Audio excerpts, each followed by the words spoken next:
Reactions of innocent convicts set free. Joseph Webster. Innocent men like Joseph Webster could really make someone lose their trust in the justice system. This wrongfully imprisoned man was caught up in a web of murder, false accusations, and corruption. The story started off in Nashville, Tennessee, when Leroy Owens was murdered brutally with a cinder block by two men, black and between 5'9" and 6'1", at 175 to 230 pounds. After the killer couldn't be easily found and identified, one witness by the name of Tammy Nelson picked out 19-year-old Joseph Webster from a police line, citing him as the killer. Webster's criminal record was mostly clean, except for drug misdemeanor charges from before. With no other suspects, Webster was arrested and sentenced to life in prison on March 1, 2006, 7 years after the original crime.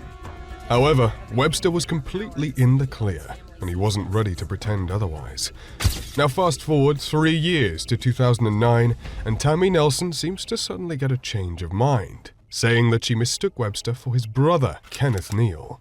On the confusion regarding Webster's arrest, Nelson boldly and embarrassingly said, "I really couldn't identify them back then. I just picked out a mugshot of guys that looked like them. I don't know, just big guys, big black guys. We don't know about you, but that just screams someone you should never take the testimony of again." Because of this disaster, Webster had to spend 5 more years in prison until the next update, when Tammy Nelson dropped an absolute bombshell on everyone.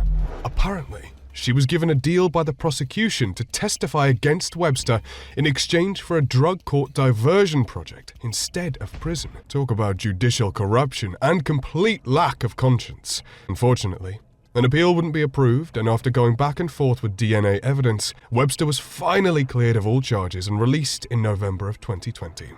That day was probably the happiest he could ever be, and it wasn't just the world waiting for him on the other side of the cell, but his friends, family, and loved ones welcoming him warmly.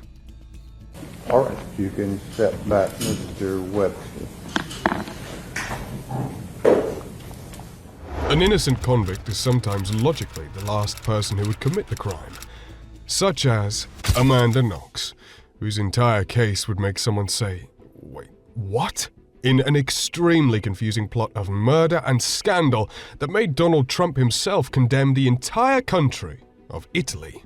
To try and understand exactly what happened, we need to head to an unusual location for these cases, Italy, on November 1, 2007, where Meredith Kircher was murdered in her bedroom.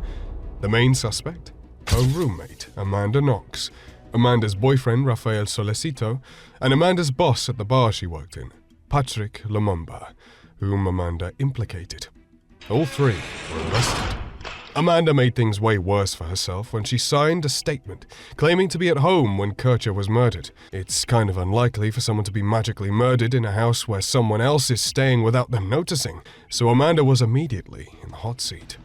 Even though Amanda was suspect number 1, the plot thickened with the introduction of a new character, Rudy Guade, who was the police's new suspect.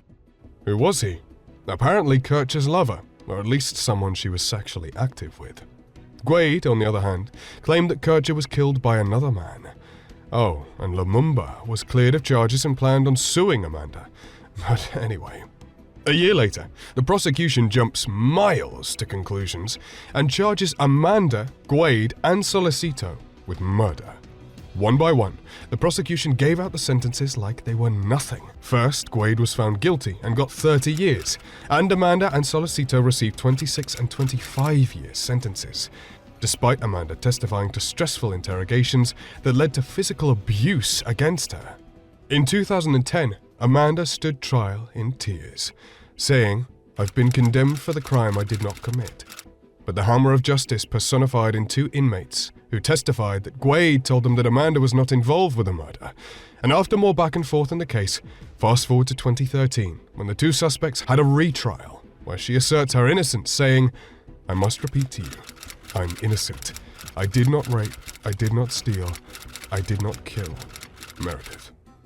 Orders immediate release from prison. A year later, Amanda and Solicito are finally cleared of all charges after DNA evidence proved inconclusive. In a completely unjust and brutal scenario, Italy became forever ruined for Amanda. The faces tell the story. Amanda Knox hugging members of her family. She will be a free woman tonight. The plans are to get her out of this country as quickly as possible. You can hear people reacting out here. There was a shock through the crowd, and there's some yelling going on. There are two entrances here, and there's hundreds and hundreds of people. Remember, she was the she-devil, is how she was portrayed here, so people are genuinely shocked that she is walking free. And so she'll be allowed to leave the country now that this verdict has been issued? She will be allowed to leave the country. Some witnesses can be incredibly unreliable, such as the ones in the next case, Lamar Johnson. Lamar Johnson was another victim of unreliable witnesses and corrupt officials. This tale of injustice started in 1994 in St. Louis with the murder of Marcus Boyd. Witnesses placed Lamar Johnson, Philip Campbell, and James Howard. However, there was no physical evidence linking Johnson to the murder. So how exactly did witnesses identify Johnson? Apparently, his eyes are similar.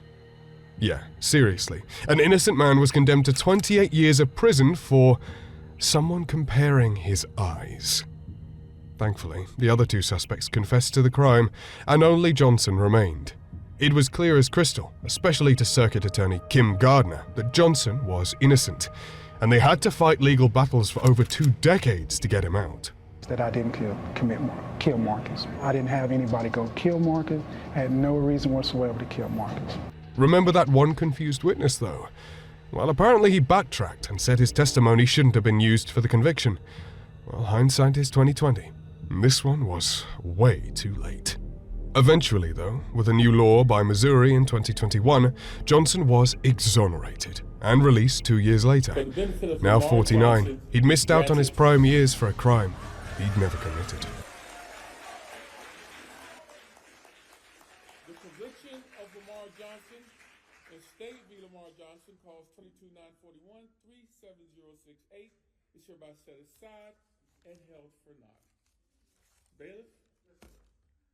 This hearing is adjourned.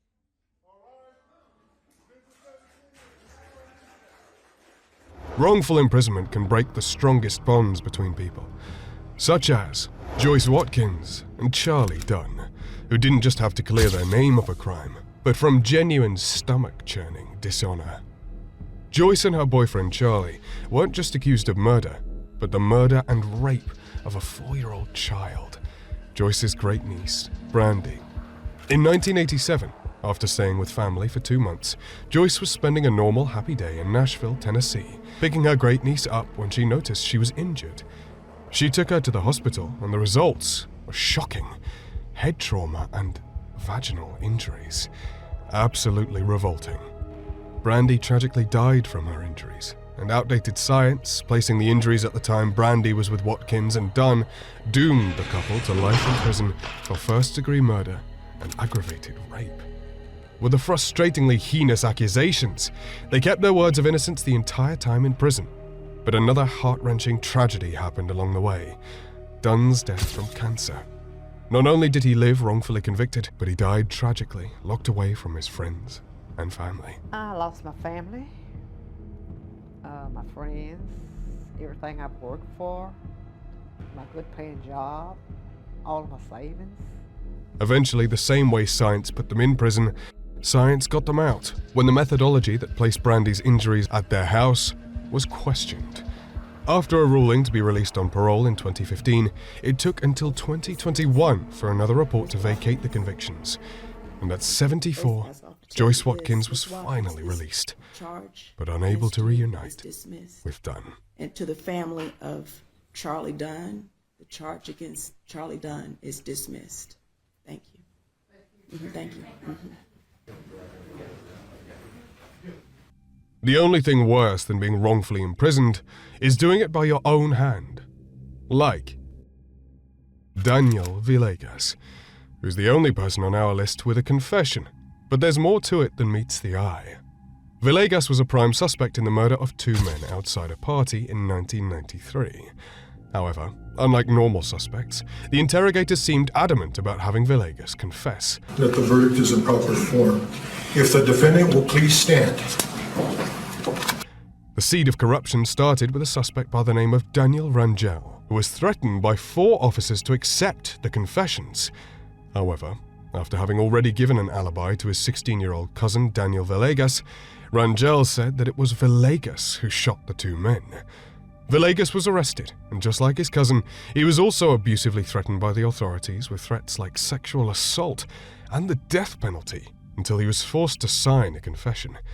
A year later, Villegas was convicted of double murder and sentenced to life in prison. God knows how Villegas felt, signing off on his own unjust fate. But the world isn't fully devoid of justice, though, and because of the actions of the 4 officers who threatened Villegas, the investigation was deemed unreliable. The real proof of justice, however, came on the day of Villegas' trial, where he refused a plea deal to plead guilty, and on that same day, was found innocent. Sometimes you just get a gut feeling that saves your life. But sadly, all of this just goes to show how the justice system may be flawed, but that there is always hope at the end.